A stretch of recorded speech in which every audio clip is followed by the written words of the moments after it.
All right, let's talk about one of the most popular and, let's be honest, one of the most intimidating option strategies out there, the Iron Condor. I mean, it looks so good on paper, doesn't it? It promises this steady stream of income from a market that's just, well, not really doing much of anything. But, as a lot of traders find out pretty fast, it comes with its own unique set of challenges. So today, we're going to tackle those hurdles head-on, Q&A style, using real questions from traders just like you. And you know, this quote from a retail trader really just nails that feeling perfectly. Seems like an all-time winning strategy. You see that payoff graph for the first time, and it looks so safe. Like a perfect, low-stress way to make money just by betting that the market's going to stay in a nice, neat range. But what's the real draw here? What makes it feel so much safer than other ways to trade? Well, the magic really boils down to one incredibly powerful concept: defined risk. Think about it. On one hand, you've got strategies like a short straddle, where your potential loss is technically infinite. That's a terrifying thought, and it means your broker is going to demand a huge amount of margin.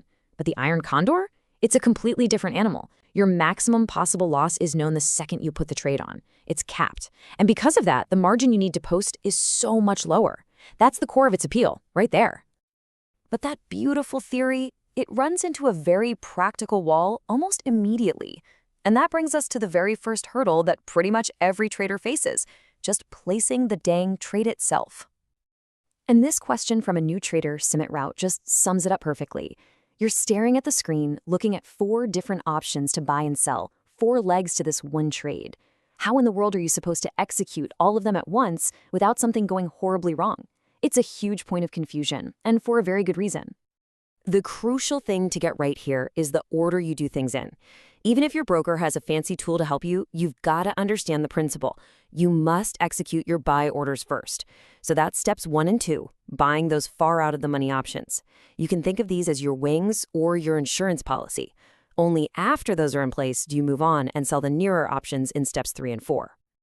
Okay, but why? I mean, why does the system care which order you place them in? It's a fantastic question. And the answer has absolutely nothing to do with where you think the market is going. It has everything to do with how your broker sees your risk. Just look at the difference this makes from your broker's point of view. If you try to place your sell orders first, their system sees a naked, unlimited risk position. All the alarm bells start ringing. It demands a gigantic margin and a lot of the time just rejects the order flat out. But if you place your buy orders first, the system instantly sees a hedged, defined risk trade. It understands your risk is contained, gives you that huge margin benefit, and your trade sails through smoothly. It's such a simple sequence, but it solves one of the biggest headaches of all. All right, so you've successfully placed the trade, but that's when the next hurdle pops up. And this one is purely psychological.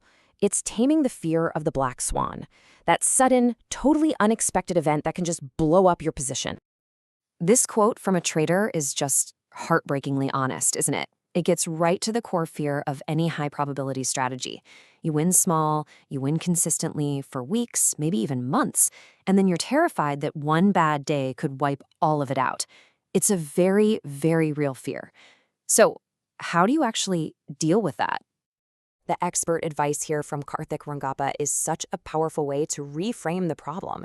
The key isn't to pretend the risk doesn't exist. It's to quantify it, to accept it, and to make absolutely sure it's a number you can live with before you even think about placing the trade. Because it's true, trading becomes so much easier once your maximum loss is a known, accepted fact.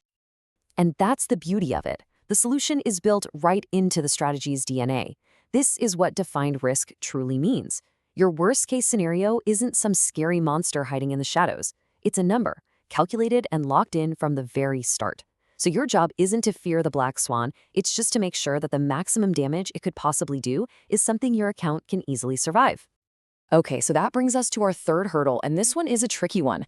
The market starts to move, your position is under a little pressure, and you feel that overwhelming temptation to start tinkering, to fix the trade. This, my friends, is the adjustment trap.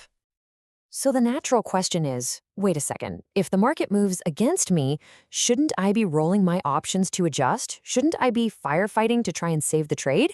It feels like the smart, proactive thing to do, right? But again, the expert advice here might really surprise you. Karthik Rangappa's view is super clear. There's just no need to adjust. I mean, think about it. An iron condor is already a heavily engineered four-part structure. Trying to add more moving parts on top of that is just over-engineering. Plus, the costs of adjusting are really high, so it's often better to just leave it alone. And these are the hidden costs that traders so often forget about. Every single time you adjust, you're adding brokerage fees that just eat away at your profit. But even more importantly, you risk totally unbalancing the carefully calculated risk profile you started with. And honestly, it just adds a ton of emotional stress as you end up chasing the market. The simplest path is often the most profitable one. Okay, so we've navigated the three biggest hurdles that trip up traders using this strategy. So let's pull it all together with some key takeaways to help you decide if the iron condor is actually the right fit for you. Think of this as your pre-flight checklist. Number 1, execution. Always, always, always place your buy orders first. That's non-negotiable. 2, risk. Know and fully accept your maximum loss before you even click the button. 3, simplicity. You have to resist that urge to over-engineer with adjustments. And finally, number 4, market view. Remember, this is a tool for a sideways, range-bound market. It is not for a trending one. And this really gets to the absolute heart of the strategy. The iron condor is a game of probability, not prediction. You aren't trying to guess exactly where the market will go. You are making a high probability bet on where it won't go. You're basically selling time and volatility and getting paid for the market to just be boring and stay inside your range. And all of this brings us to the final and most important question. With an iron condor, your risk is capped, but so is your profit. You're giving up that chance for a huge home run gain in exchange for a higher probability of earning a small, consistent income. So you really have to ask yourself, is that trade-off right for your personality and for your financial goals? Only you can answer that one.